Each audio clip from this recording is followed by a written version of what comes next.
prosseguir nos nossos trabalhos,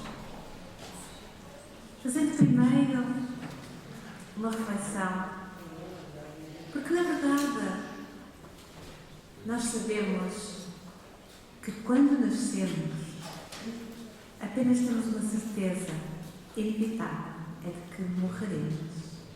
Então a probabilidade de morrermos ocorre em 100% dos casos. Realmente não há vida sem morte. A morte faz parte da vida. No entanto, nós continuamos quantas vezes, por um lado, a teimar em viver no corpo físico como se realmente fôssemos seres imortais no corpo físico. E daí, quantas vezes nos entregarmos aos excessos e aos prazeres de que a nossa querida Samira também já aludiu na sua intervenção. Mas se pararmos um pouquinho, nós vamos refletir e vamos ver que desde sempre o homem, desde as épocas mais longínquas, o homem teve consciência que realmente existia algo mais para além do seu corpo físico. Claro, essa consciência é inevitável, apesar de tudo, nós somos realmente seres com milhares de reencarnações. E já vimos hoje, durante a manhã, que de facto há uma memória. Nós não perdemos de uma passagem para a outra, de uma reencarnação para a outra. Nós não se apaga completamente. Apenas alguma informação fica como que latente, adormecida. Mas a consciência da nossa pré-existência e da nossa existência para além da vida no corpo físico está gravada dentro de cada um de nós, no nosso espírito ou no nosso corpo mental, se assim o quisermos chamar. E é por isso que desde as épocas mais longínquas, embora vivenciando essas questões de forma diferente, pela cultura e pelos tempos, o homem sempre acreditou que existiria algo mais para além da vida no corpo físico. Agora, todos nós também, se calhar se perguntássemos a cada um dos presentes nesta sala, qualquer um de nós poderia contar uma história que vivenciou ou que apenas ouviu contar sobre a proximidade da morte de alguém, de relatos de moribundos acerca de algumas visões ou acerca de qualquer outra fenomenologia que possa ter acontecido nesse momento de proximidade com a passagem da vida para o outro lado da vida. Mas é sobretudo a partir do século XIX que realmente se começa a fazer alguma pesquisa, ou melhor dizendo, recolha de relatos de visões do leito da morte. Como eu dizia à minha querida Samira, é muito mais complicado provar, digamos assim, as visões do leito da morte, porque são visões do leito da morte. Então, as pessoas partem mesmo para o outro lado da vida e não voltam como nas experiências de quase morte, permitindo assim o relato e as entrevistas e os registros. Talvez por isso, de facto, as pesquisas e os relatos sejam muito menores em relação às visões do leito da morte do que propriamente em relação às experiências de quase morte. Mas há alguns estudos já efetuados muito interessantes. Mas apesar desses estudos, e apesar de todos nós ouvirmos essas histórias, e apesar das experiências que alguns de nós já vivenciamos, a verdade é que muitos continuam a não acreditar, a negarem essas visões, a existência dessas visões, e continuam a atribuir um significado de alucinações subjetivas.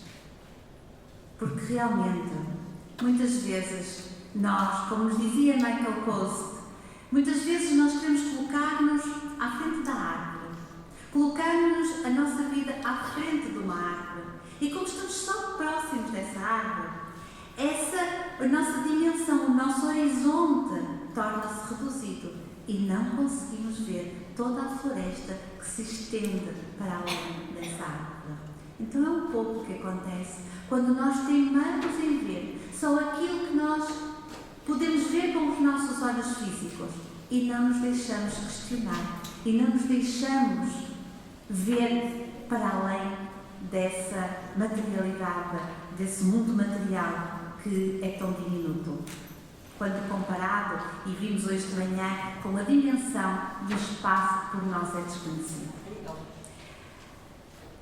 Este senhor, Sir William Fletcher Barrett, físico, que trabalhava no Royal College of Science em Dublin, ele, embora sendo físico, interessou-se por estas visões no leito da morte.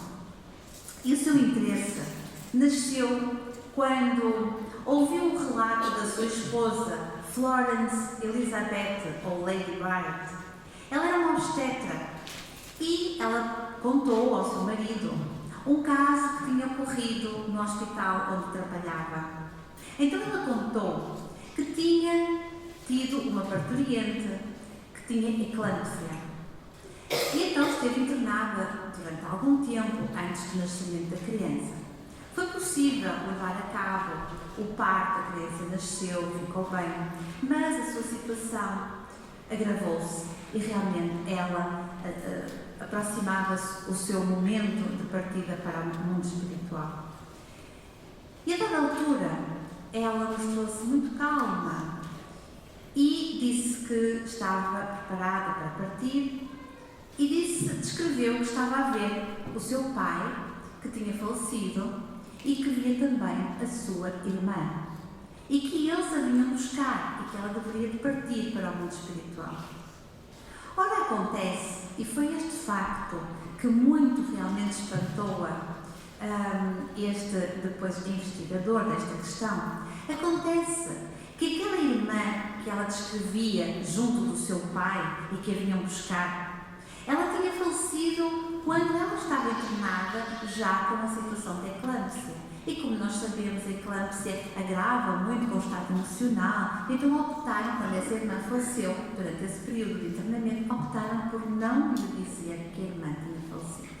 Então, se realmente nós podemos imaginar que ela poderia ver o seu pai naquele momento de dor, de sentir a proximidade da sua morte, e que, portanto, poderia apelar à sua ligação ao seu pai e à sua afetividade, como explicar o ela ver a sua irmã que não imaginava sequer que tinha falecido? Esta questão fez com que realmente este senhor refletisse profundamente sobre as visões do leito da morte e fizesse uma investigação sobre esta matéria. E então ele compilou durante alguns anos relatos de casos de visões no leito da morte, acabando por publicar o livro que aqui vemos apresentado. Claro que o que aconteceu é que o Sir William Barrett desencarnou um ano logo após a edição deste seu primeiro livro. De qualquer forma, esse seu trabalho, essa sua publicação, serviu de base, de estudo, para um outro grande homem que realmente se dedicou à investigação das visões no leito da morte. Estamos a falar do Dr. Carlos Ossis, nascido em 1917 e desencarnado em 1997, não vai assim há tanto tempo. Então, o Dr. Carlos Ossis era parapsicólogo, nasceu em Riga, era diretor da Fundação de Parapsicologia de Nova Iorque e presidente da Sociedade Americana de Pesquisas Psíquicas. E Carlos Ossis, como já disse, inspirado pelo livro do físico Sir Barrett, ele faz uma pesquisa enorme sobre realmente as visões no leito da morte. E o Dr. Carlos Ozias efetuou esse estudo que decorreu, o primeiro estudo que ele fez foi nos Estados Unidos da América e foi efetuado entre 1959 e 1960. E em 1961 ele publicou uma monografia intitulada Observações no leito da morte pelos médicos e pelas enfermeiras. E neste trabalho, Carlos Ozias apresentou as conclusões a que havia chegado diante das impressionantes revelações por ele obtidas durante esses relatos. E a conclusão a que ele chega é que todos esses relatos indicavam a possibilidade de haver uma vida após a morte. Depois desse trabalho grandioso e extremamente interessante, ele decidiu ampliar esse estudo e quis incluir uma outra cultura, uma cultura completamente diferente da americana, para ver se realmente as visões, um pouco o que quem investiga a experiência quase morta também pretende, é ver se realmente questões culturais, religiosas e outras têm influência nas visões ou não. Então ele associou-se a este outro investigador, o Dr. Erlander Araldson, que era filósofo, psicólogo, parapsicólogo, um grande pesquisador. Ele é autor de artigos e livros sobre a sobrevivência do espírito e sobre reencarnação. Então ele juntou-se a este senhor e então estruturaram aquilo que se designou o grande inquérito de Carlos Ozias e Erlander Araldson. Então, eles estruturaram um inquérito que enviaram nos Estados Unidos de uma forma aleatória 5 mil inquéritos. 2.500 inquéritos para enfermeiros e 2.500 inquéritos para médicos. A percentagem de respostas foi de 20%, o que corresponde a uma percentagem estatisticamente significativa. Na Índia, o procedimento foi um pouco diverso. Os relatórios foram distribuídos pessoalmente por médicos e enfermeiros e a percentagem de respostas foi de 14%. Este inquérito incluía 3 grupos essenciais de questões. O primeiro grupo fazia perguntas sobre alucinações de figuras humanas experimentadas por pacientes terminais, ou seja, tinha uma série de questões sobre aquilo que os doentes terminais relatavam aos médicos ou às enfermeiras questionados neste inquérito. O segundo grupo de perguntas fazia referência a outro tipo de alucinações, porque muitas vezes nestas situações eles descrevem não só as pessoas, mas também os locais, como a doutora Samira também já exemplificou. Então também realmente tinha uma série de questões sobre os locais e sobre outras coisas que pudessem ter relatado. E no terceiro grupo de perguntas tentava-se perceber ou pedir a descrição do estado de ânimo após as visões no leito da morte. E aquilo que realmente eles se referiam, portanto, se havia uma alteração súbita do humor, se os doentes ficavam exaltados ou se, pelo contrário, ficavam serenos. Então, tentou-se perceber qual a modificação na forma de estar e de sentir dos doentes que tinham essas visões no leito da morte.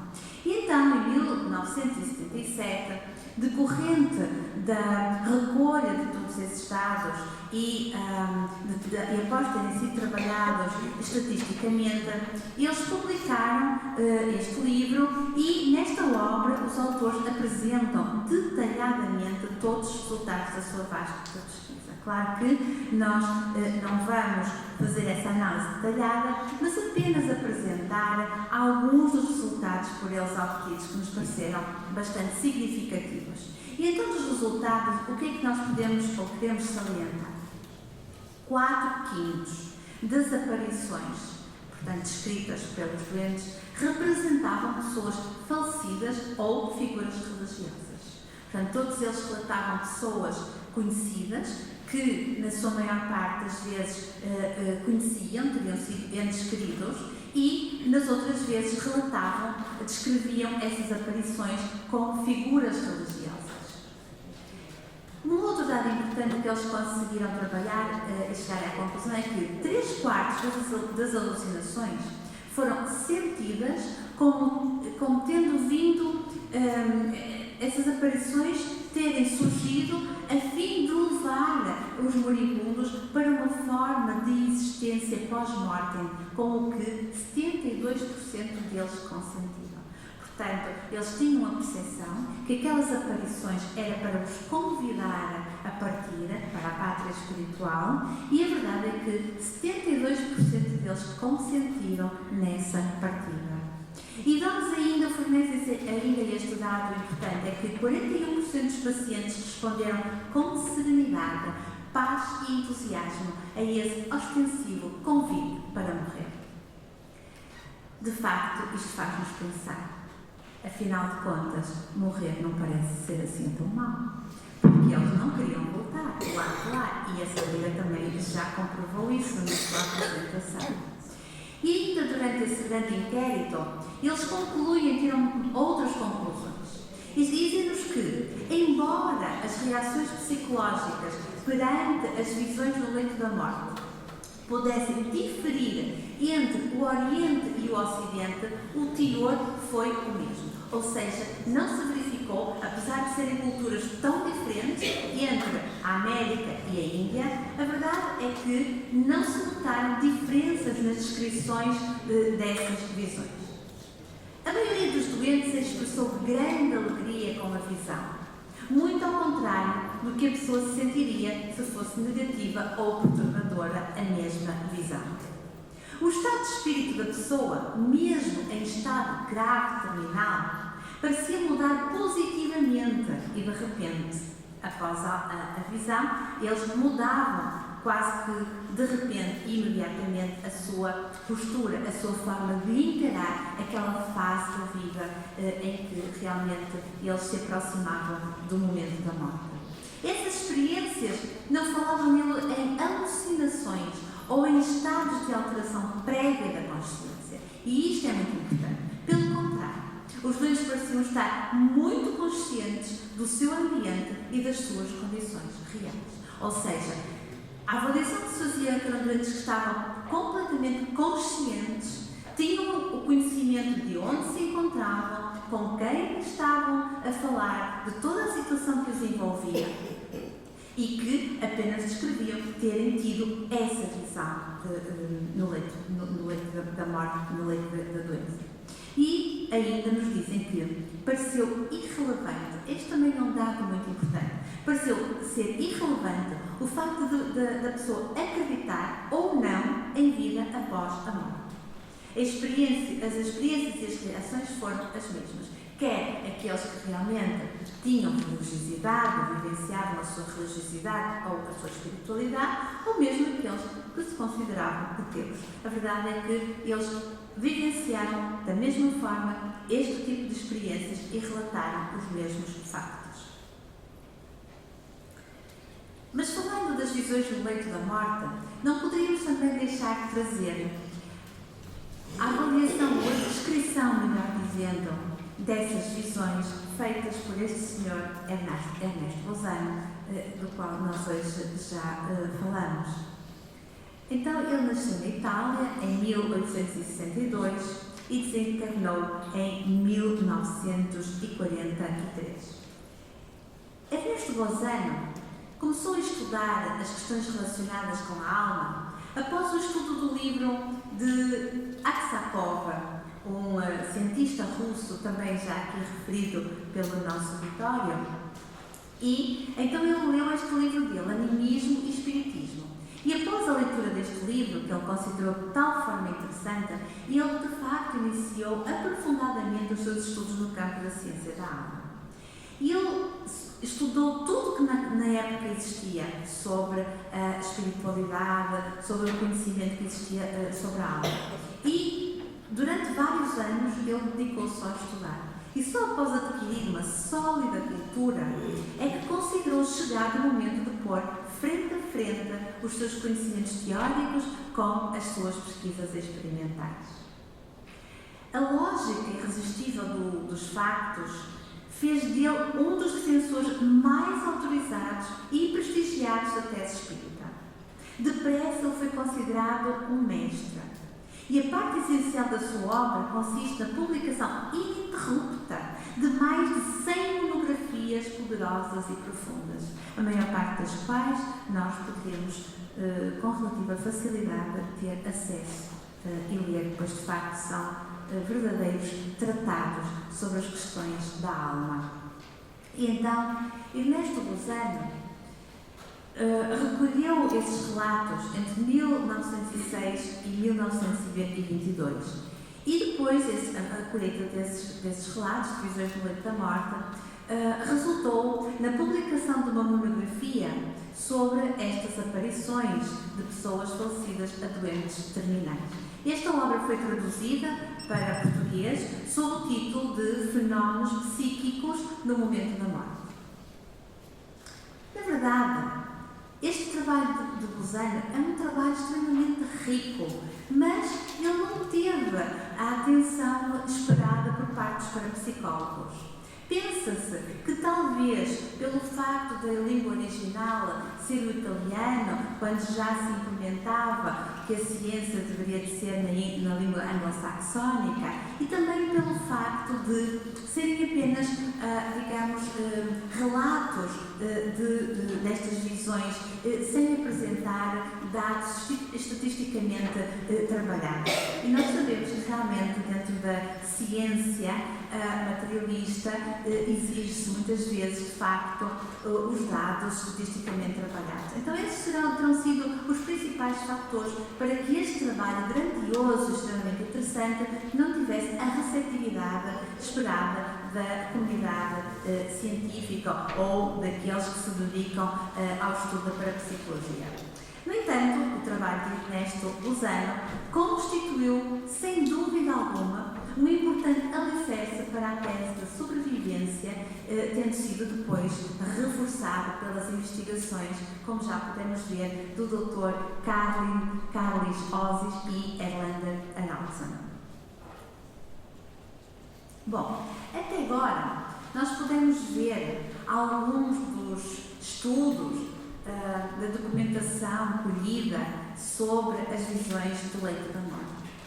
Mas nós sabemos que, apesar de todos esses relatos, a ciência materialista, dentro do paradigma puramente materialista, tenta, de toda a forma, não aceitar e tentar encontrar contra-argumentos, fazendo destas visões do leito da morte apenas alucinações subjetivas, relacionando-as com a maior parte, com um sem número de fatores, como iremos adiante ver. Mas mesmo dentro da literatura, nós vamos ver, da ciência, da literatura científica, nós vamos ver esta publicação na revista Lancet, e vamos ver esta publicação que fala exatamente sobre, as visões, digamos assim, as experiências de visão próximo do momento da morte. E então, o que é que acontece? Eles interpretam que essas visões correspondem a estados dissociativos e que estarão relacionadas com situações traumáticas, psicologicamente traumáticas. É realmente uma situação extremamente dolorosa do ponto de vista psicológico, e essa situação fará com que a pessoa, não conseguindo suportar aquela dor, aquele momento, então tenha um momento dissociativo e que realmente descreva essas mesmas alucinações. Mas, curiosamente, neste artigo, os autores dizem que este comportamento é normal. Não o classificam como patológico. Eles dizem que são pessoas que estão conscientes, que estão orientadas e que, portanto, estão com o seu raciocínio normal. E isto já é um dado importante adquirido adquirido pela ciência e que vai contra muitas outras propostas de explicação para estas visões no leito da morte. E mais, é que na discussão da apresentação destes dados, eles colocam na discussão, no final e nas conclusões, eles afirmam que, embora os dados obtidos sejam sugestivos de situações de dissociação traumática por trauma psicológico, a verdade é que eles dizem que esta situação carece de maiores investigações para realmente poder ser explicada. Mas, na verdade, nós sabemos que existem poucos estudos desta natureza e com grande seriedade, porque nós somos habituados que, para realmente que alguém acredite naquilo que nos é trazido do ponto de vista espiritual, que nos é trazido pela espiritualidade, nós temos que provar tudo, porque senão somos imediatamente desacreditados. Mas temos que pensar que quem quer desacreditar também tem que provar. E muitas vezes as pessoas dizem apenas que não acredito porque isso não tem significado nenhum, porque isso não tem jeito nenhum, sem argumentos válidos. E sentem-se no direito de apenas dizerem que não acreditam porque não acreditam. Então, onde é que está o espírito científico? O espírito científico exige que, se querem dizer que aquela tese é falsa, investiguem e analisem os resultados com seriedade. E aí podemos ver se ela realmente é falsa ou se é verdadeira. Não podemos arbitrariamente dizer que algo não existe porque nós achamos ou temos o preconceito de que esse algo não existe. É curioso, porque nós, se formos analisar a relação entre ciência e religião, nós vamos ver que, a dada altura, houve mesmo a necessidade de ciência e religião se dissociar. Porquê? Porque era uma altura em que a ciência estava a crescer de uma forma muito rápida e a religião, não agarrada aos seus dogmas e muito fechada sobre ela própria, não permitia que essa ciência fosse crescendo. Então, nessa época, foi realmente importante que, de facto, houvesse essa dissociação que todos nós bem conhecemos entre ciência e religião.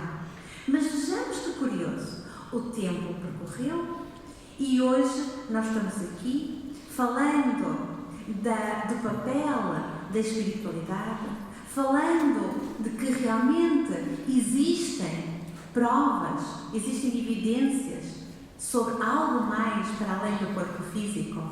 E o que é que acontece? A verdade é que a ciência, que se diz contra os dogmas, ela própria incorporou o dogma contra a espiritualidade. Então agora estamos no caminho inverso. E só há uma maneira de resolver esta questão. É, de facto, no sentido de trabalharmos a aproximação entre ciência e espiritualidade. Porque senão nunca conseguiremos obter as respostas que procuramos há milénios na nossa teimosia. Então, prosseguindo no nosso raciocínio, nós vamos ver que então, à luz da ciência atual, da tentativa de explicação das visões do leito da morte, o que é que nós observamos? O que é que nós vamos ver? Vamos ver que a maior parte dizem que se tratam de alucinações ou delírio. Então, alucinações ou delírio, o que é que são? Elas constituem manifestações psicopatológicas que ocorrem com frequência em transtornos psicóticos.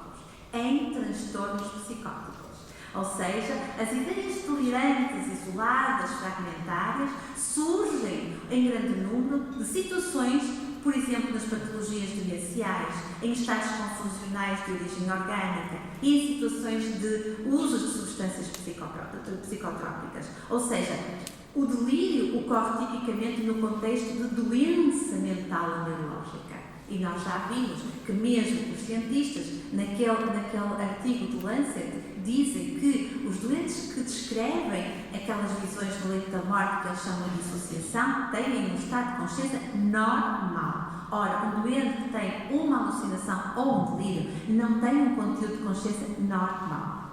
E sabemos que os delírios podem ser classificados em várias tipologias, como o delírio da perseguição, o delírio de influência, o delírio hipocondríaco, o delírio somático, o delírio melancólico ou de ruína, o delírio de grandeza, o delírio de ciúme, que é o mais frequente dos delírios passionais. E reparem, só por esta classificação, nós apercebemos que os delírios têm um sentido de sofrimento, não é? Se estamos a falar de um delírio de perseguição, de um delírio de influência, óbvio que uma pessoa que sofre de uma situação de delírio ou de alucinação não vai ter uma sensação de bem-estar, de alívio, de harmonia, como realmente chegaram à conclusão aqueles estudos que nós acabamos de escrever sobre as visões do leito da morte e que também estão bem comprovados pelas experiências de quase morte que a doutora Samir nos trouxe. E em relação ao delírio? O delírio é provocado por uma alteração do sistema nervoso central em resposta a desequilíbrios metabólicos, doenças cardiovasculares, arritmias ou quaisquer processos que comprometem o bom funcionamento cerebral. Mais uma vez, nós vemos que é uma situação em que o doente não está com o seu nível de consciência, com o seu conteúdo da consciência normal, tem alterações do funcionamento global cerebral. E nós sabemos, claro que nós sabemos que os pacientes terminais apresentam uma prevalência elevadíssima deste quadro de delírio.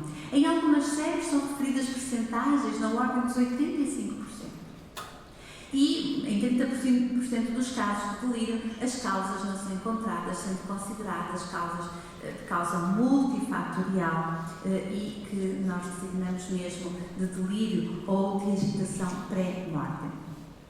Na classificação do delírio, nós podemos distinguir três grandes grupos.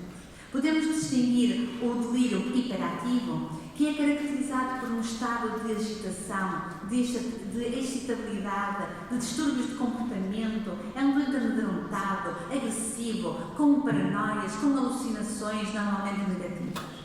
Já o delírio hipoativo é caracterizado por um estado de depressão aparente, de sedação, de sonolência, de introspecção, num paciente que se mostra calmo, mas realmente frustrado. E há depois o delírio misto, que seja talvez sendo o mais frequente, em que o doente ao longo do dia vai tendo períodos em que apresenta características do delírio hiperativo e outras do delírio hipoativo. Agora, o que é certo é que o delírio apresenta um início súbito, sendo um quadro típico de distúrbio da consciência, do humor e da percepção. E também em relação aos fármacos, é a mesma coisa, não é? Quando estamos a lidar com doentes com efeitos colaterais de fármacos, vamos ter uma sintomatologia semelhante a esta. Então, não tenhamos dúvidas que nas situações de alucinações ou delírio, constatam-se sempre alterações do nível ou conteúdo da consciência e que são situações que estão associadas a sofrimento, situações de sofrimento do doente, de mal-estar, de inquietação, de angústia, de nervosismo e nunca, que eu me lembro, de situações de bem-estar, de harmonia, de paz, capaz mesmo de tranquilizar-se, não só a eles próprios, mas todos os familiares normalmente presentes à sua volta. Que estranhas alucinações são estas? Que estranhas as alucinações que permitem apaziguar a dor, que permitem descrever situações que muitas vezes não era sequer esperado que o doente conhecesse, que em toda a parte do mundo são descritas da mesma forma. O propósito dessas visões são iguais. Como explicar o facto de todas as alucinações se comportarem desta mesma maneira? Até aqui descrevemos e fizemos algumas reflexões sobre as visões do leito da morte. E teremos que dizer como Jesus nos disse: quem tiver olhos de ver, que veja, e quem tiver ouvidos de ouvir, que ouça.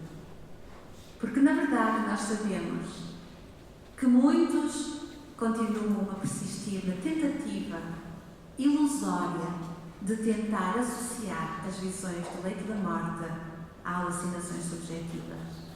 Mas nós que aqui estamos temos a certeza que as visões do leito da morte se tratam, sem dúvida alguma, da aproximação de entes queridos que vêm amparar, que vêm auxiliar aquelas pessoas que estão naquele leito de morte para lhes facilitarem a transição para o mundo espiritual. Trabalho numa unidade de cuidados paliativos há alguns anos. Tenho a alegria de ter aqui alguns amigos e alguns companheiros que trabalham, ou outros que trabalharam, no mesmo serviço.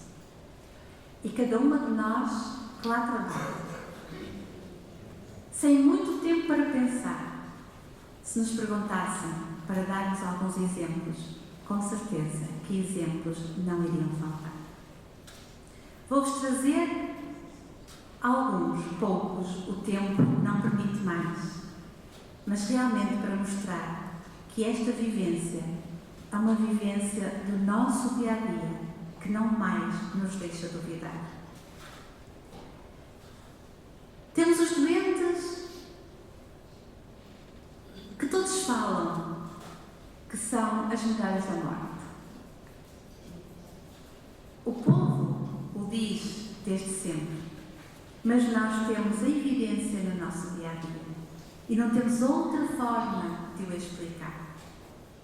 Há não muito tempo atrás, tivemos uma doente que foi internada, uma senhora com um carcinoma do útero, numa fase muito avançada, com uma insuficiência renal muito grave. Quando ela fez análise, ela foi internada numa situação de grande desconforto, de dor, de mal-estar, de inquietação, muito desconfortável. Pedimos umas análises para ver se alguma coisa depois poderíamos corrigir para que ela ficasse mais aliviada, e passada uma hora da colheita ligaram-nos do laboratório para o serviço, porque realmente as alterações que ela tinha eram praticamente incompatíveis com a vida. Ela tinha 8 de potássio, ela tinha uma creatinina elevadíssima, uma insuficiência renal gravíssima.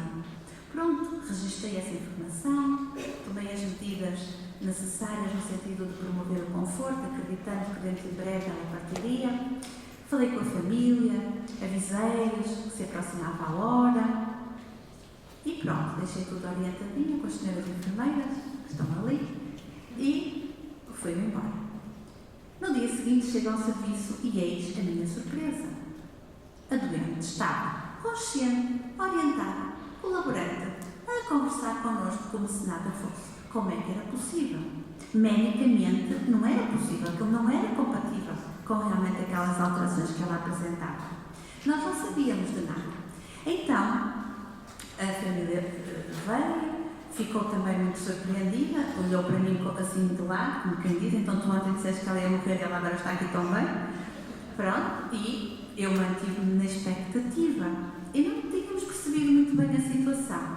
Até que, porque ninguém nos tinha dito, até que nós percebemos que alguém nos disse: ela tem uma irmã que vive em Moçambique ou Angola, já não lembro bem, e que veio a caminho. Está ali a enfermeira Elizabeth, está a ser que sim, que ela lembra-se deste caso. E que vinha a caminho.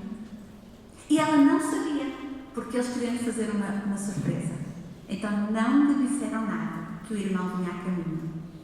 A viagem é longa, ela ainda demorou, não sei, 2 ou 3 dias a chegar, e ela sempre bem, e a família a acreditar que realmente que ela ia ter uma recuperação extraordinária, até que chegou o dia em que realmente o irmão a veio visitar. Achavam eles que era uma surpresa para a doente. Quando ele entrou, ela não se mostrou surpreendida. Despediu-se dele e pouco tempo depois partiu para a pátria espiritual. Como é que ela podia ter conhecimento disso tudo? Como é que, na perspectiva física, nós conseguimos explicar esse tipo de situações? Este foi um caso que eu me lembrei, até porque ocorreu há pouco tempo, mas poderíamos contar um sem número de situações semelhantes a estas. Ou então aqueles doentes que nos anunciam com exatidão a data em que vão morrer. Esta semana tivemos uma situação dessas. Estava um senhor internado com um tumor na cabeça e pescoço, que são sempre muito complicados, porque depois também não conseguem comunicar, o que dificulta muito toda aquela situação. Era um senhor que tinha um risco muito grande de sufocação.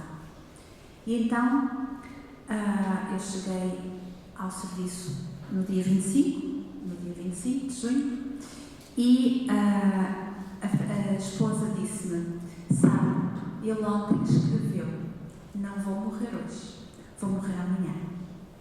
E ela explicou-me que o São João era uma data muito significativa para eles, porque ele pretendia, eu nem sabia disso, ele pretendia ter casado no São João, porque pelos vistos, na altura em que eles eram jovens, também existiam as noivas do São João, não existiam só as noivas de Santo António. Está ali a Inês a dizer que existia. Eu não sabia, mas então ele disse-me, e como ele ficou muito triste, que eles queriam muito casar no dia das noivas de São João, casou na véspera. Mas o significado de São João sempre foi muito importante para ele. Então ele escreveu à esposa: não vou partir hoje, não vou morrer hoje, vou morrer amanhã.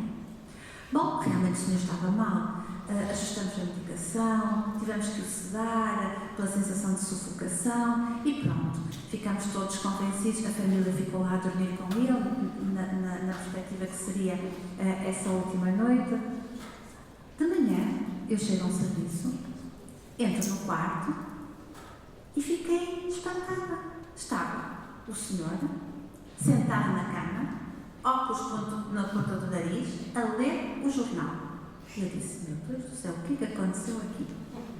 E então ele continuou a ler o jornal, e eu percebi que as filhas ainda não tinham chegado.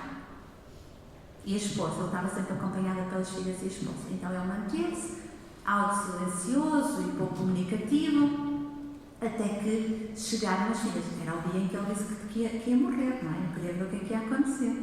Então chega a esposa, chegam as filhas, ele fala um pouco com elas e depois diz-me: acabou. Mesmo assim, porque ele não falava bem ainda. Acabou. Despediu-se das filhas, a enfermeira que estava connosco ainda teve a oportunidade de tirar algumas fotografias, e a verdade é que no final do dia o senhor partiu. E depois temos também muitas histórias de visões no leito da morte. Eu conto sempre a história de uma senhora de 50 e poucos anos com um carcinoma do colo do útero muito extenso, e ela teve uma dor muito difícil de controlar. Foi um caso em que foi muito complicado controlarmos a dor daquela doente. E de tal forma, mas a situação foi-se protelando e fomos pondo medicação, tirando medicação, não conseguíamos controlar a dor daquela doente. Até que o marido fazia sempre companhia. Mas a dada altura, o marido trabalhava nos cruzeiros e realmente já não podia mais ficar junto dela, porque tinha que retomar o seu trabalho. Então ele disse-nos que iria no cruzeiro, mas que todos os dias, quando chegasse à terra, que nos ligava para nós lhe falarmos como é que a esposa se encontrava. Pronto, e assim foi. Ele partiu. E ele ia-nos telefonando e nós íamos conversando, e a doente uns dias estava melhor, outros dias estava pior. Até que um certo dia ela disse-me: doutora, por favor, ligue ao meu marido e diga para ele vir, porque eu quero me despedir dele. E o meu pai já me veio buscar 2 vezes e eu não pude partir com ele. Então, nós fizemos o que ela nos pediu, avisamos o marido veio, despediu-se dela e imediatamente no dia seguinte ela realmente partiu para a pátria espiritual. Poderíamos estar aqui e contar este e muitas outras situações que ocorrem no nosso dia a dia. Contamos estas apenas como reflexão, apenas para vos dizer que não é só aquilo que está nos livros, ou melhor, aquilo que está nos livros é o reflexo da realidade que muitas pessoas vivem. em todas as horas, em todos os minutos, em todos os segundos da nossa vida. E com estas experiências todas de paz e de serenidade nestas visões, ficamos com a certeza que temos a eternidade pela frente e que afinal é morrendo que se vive para a vida eterna, como nos disse Francisco de Assis. E numa pequenina e singela homenagem a Francisco de Assis, vou-vos deixar com a oração de São Francisco, interpretada por Maria Helena. Nós tivemos aqui algum problema com... Uau, estou a conseguir!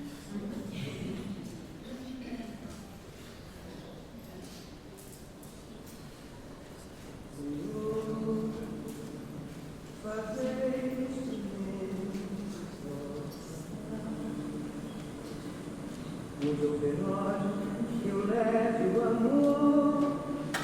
Onde houver ofensa, eu leve o perdão. Onde houver discórdia, eu leve a amor. Onde houver dúvida, eu leve a fé.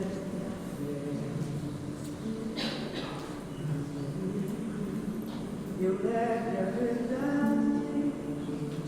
Onde houver eu leve a esperança.